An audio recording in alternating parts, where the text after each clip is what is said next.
Bismillahirrahmanirrahim. Assalamualaikum warahmatullahi wabarakatuh. Di sini saya akan menjelaskan adab penuntut hadis dan adab muhaddis. Yang pertama, adab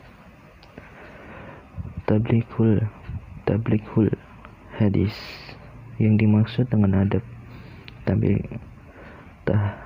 tahlibul hadis adalah sifat-sifat yang memang harus dimiliki oleh para penuntut hadis, berupa adalah yang tinggi dan akhlak yang mulia. Adab yang harus dimiliki oleh seorang tahlibul hadis senantiasa meminta taufik, arahan dan pertolongan kepada Allah Subhanahu wa taala dalam memahami dan menghafalnya. Selalu memperhatikan hadis secara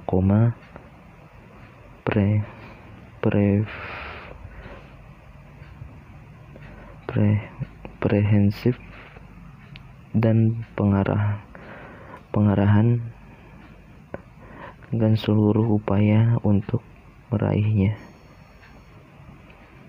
Tujuan pembelajaran ilmu hadis. Ulama hadis merupakan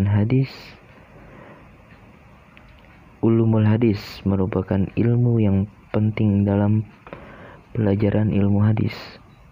Ilmu ini merupakan hadis yang penting untuk menjadi seseorang ahli hadis yang mempunyai penting. Pembelajaran hadis disebabkan oleh beberapa hal, yaitu hadis untuk menjelaskan Al-Quran, banyaknya hukum yang belum tercantum dalam Al-Quran, potensi pemalsuan hadis sangatlah besar sehingga perlu dijaga keasliannya. Manfaat mempelajari ilmu hadis ialah agar seseorang memiliki dasar pengetahuan sesuatu hadis yang berdasarkan kepada Rasul ataupun tidak. Seseorang akan mengetahui mana hadis dan yang mana bukan hadis. Seorang akan mendapatkan ilmu, pengetahuan dan sisi hukum. Apakah suatu hadis dapat diterima sebagai hujjah atau makbul atau ditolak mardud. Pengertian meringkas hadis. Seorang rawi atau penungkik hadis berupa sebagian dari hadis. Hukum ringkas hadis.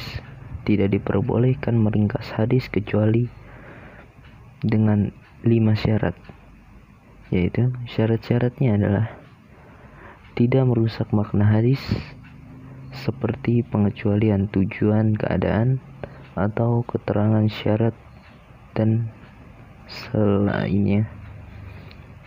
Misal sabda Nabi Sallallahu Alaihi Wasallam, janganlah memutuskan hukum antara dua perkara sedangkan dia di dalam keadaan emosi.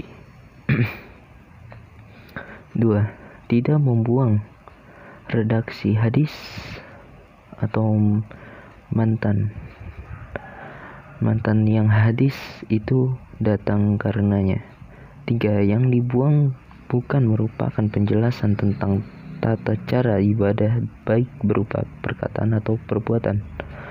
Hendaknya yang membuang mempunyai ilmu tentang kandungan lafaz. Lafaz adalah lafaz mana yang merusak makna jika dibuang dan mana yang tidak merusak, supaya tidak membuang lafaz yang merusak maka secara tidak sadar. 5. Rawi melakukan pengurangan hadis tidak akan menjadi sasaran tuduhan karena dikira jelek hafalannya jika dia meringkasnya atau dikira memberi tambahan.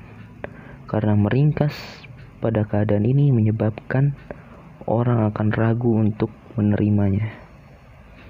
rawi tersebut sehingga hadis menjadi lemah karenanya. Persyaratan kelima atau untuk hadis yang tidak tercatat, karena jika hadis tersebut sudah tertulis, maka hadis merujuk pada kitab yang mencatatnya dan hilangnya keraguan. Meriwayatkan makna hadis. Meriwayatkan hadis dengan makna yaitu menungkikan hadis dengan lafaz yang bukan lafaz asli. Diriwayatkan hukum. Tidak boleh diriwayatkan hadis dengan makna kecuali dengan 3 syarat. 3 syaratnya adalah: 1.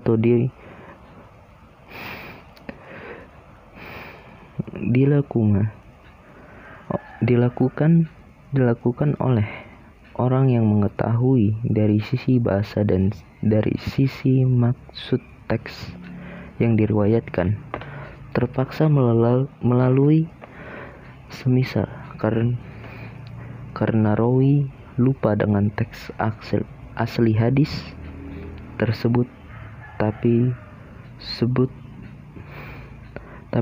tampilan makna. Jika teks hadis masih ingat, maka tidak boleh merubah kecuali jika dituntut bentuk untuk memahamkan orang yang diajak bicara, bahasa yang lebih mudah dipahami. 3. Lafaz hadis tersebut bukan merupakan lafaz yang digunakan untuk beribadah seperti lafaz zikir dan selainnya. Materi selanjutnya, tahammul hadis dan meriwayatkan hadis. Tahammul hadis merupakan bahasa menerima atau menanggung hadis.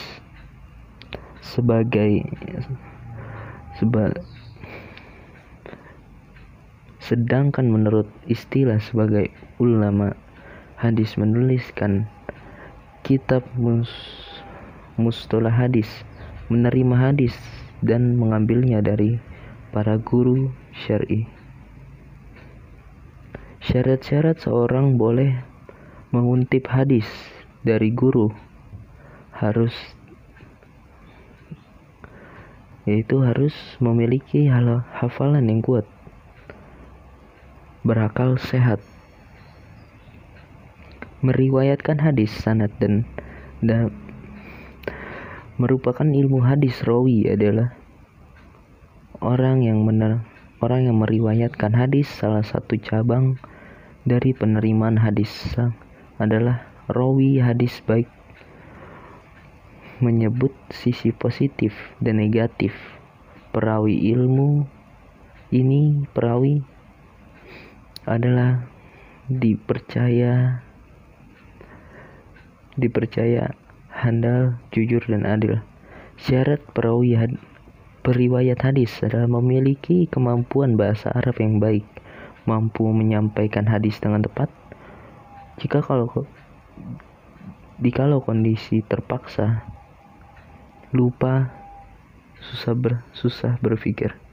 Selesai. Syukron. Assalamualaikum warahmatullahi wabarakatuh.